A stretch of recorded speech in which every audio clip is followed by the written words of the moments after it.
I have started a new book that I want to start sharing passages from. It is called Women and Girls with Autism Spectrum Disorder by Sarah Hendricks. If you're new here, I found out last week that my therapist, who I've seen for over 3 years and who specializes in autism, believes me to be autistic. And I'm kind of in this process of making sense of this diagnosis and kind of trying to integrate it into my understanding of myself. And so I am pulling pieces of this book that specifically resonate with me. Also wanted to briefly say that while this book is somewhat gender based, it doesn't feel like sexist to me. It is trying to look at statistics of these things. Disclaimer's over, so here we go. It says that the tomboy is recognized as a potential diagnostic indicator, although not all women with autism fit this profile.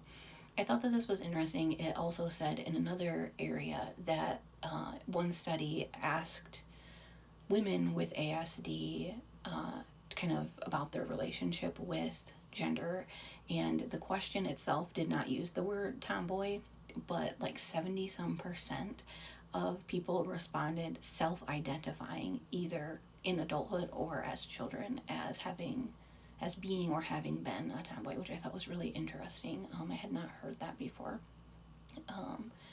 I fit that as a young child, and then that really fell away for me around middle school. I definitely gained more of an interest in more like traditionally girly things. I don't fully know why or what shifted for me, but I thought that was interesting. Another quote says, "Imagination, usually considered to be an area of difficulty in individuals with autism, may not be affected in the same way in girls as it is in boys, with girls often retreating into fantasy worlds as respite from the stress of being in the real one." I thought that this was interesting because imagination is one of those things that I kind of was mixed on, like kind of the stereotype of for like my whole childhood, really, like the playing years of childhood, like 3 to 10 or 12. I did a ton of playing with dolls, all kinds of dolls, like baby dolls, little like dollhouse dolls, Barbie dolls, like stuffed animals, little animal figurines, anything and everything that I could, any sort of figurine or baby or person, I would play house with, or like family with, which I had previously thought was pretty unusual for a kid with autism. However, something that I remember struggling with in other kids is they would want to play like fantastical things with dolls. So they would want the dolls to fly or to be able to do magic or to have a pet dragon or things like that. And that always was like, no. For me, there was for some reason a real limitation on my pretend play being realistic, kind of ordinary life. I wouldn't say that I retreated into fantasy worlds though, so that was interesting. So I think kind of maybe somewhere in the middle on this one. Another quote says, "Another study looked specifically at one element of behavior and compared response inhibition in males and females with autism in 2011. Individuals were asked to respond to a light being switched on by pressing a button as quickly as possible. The study found that females with autism were significantly slower to stop responding, i.e. to inhibit their responses, than either males with autism or neurotypical males and females. Males with autism did not show any difference in response inhibition times to neurotypical males and females.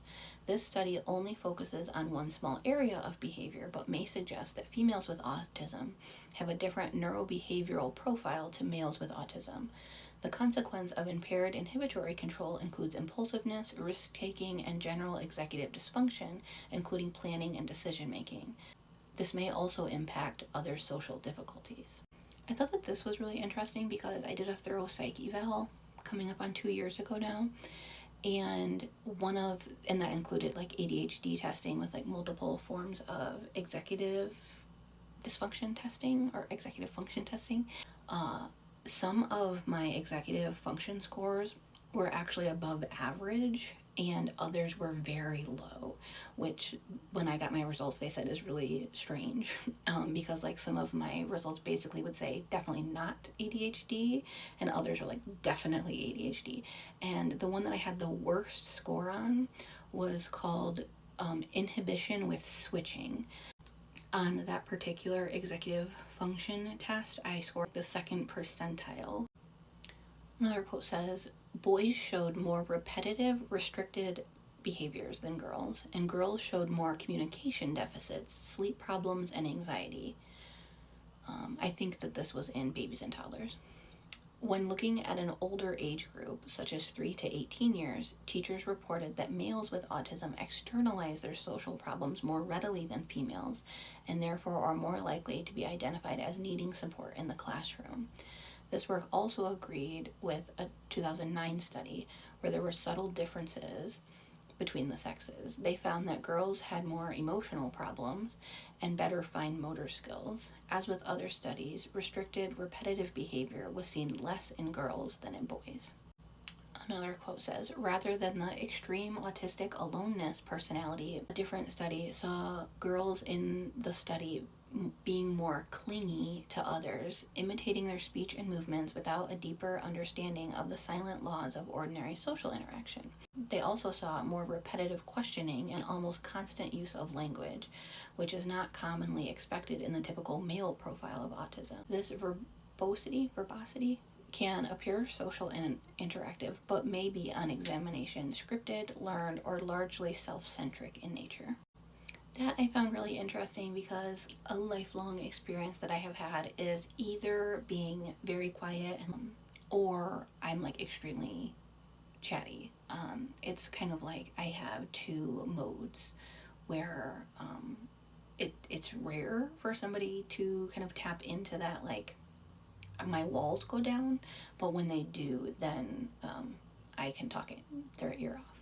Specifically reminded of an instance when I was maybe 13 or 14, and one of my older cousin's husbands, who had known me since I was probably 6 or so, had come over, and I think like a younger cousin was with me or something, and so I was just being a chatterbox, and he's like, I've heard you talk more tonight in the last like couple of hours than I've heard you say in the last like 6 years that I've known you. And yeah. I don't love the wording of this, but I thought the point was interesting. A 2011 study found that on comparing boys and girls with autism, both were equally autistic as children. That's the part I don't love. But that as adults, the females showed fewer social communication difficulties, suggesting that they may have learned compensatory strategies and may be more motivated to do so throughout their lives in order to appear more socially typical.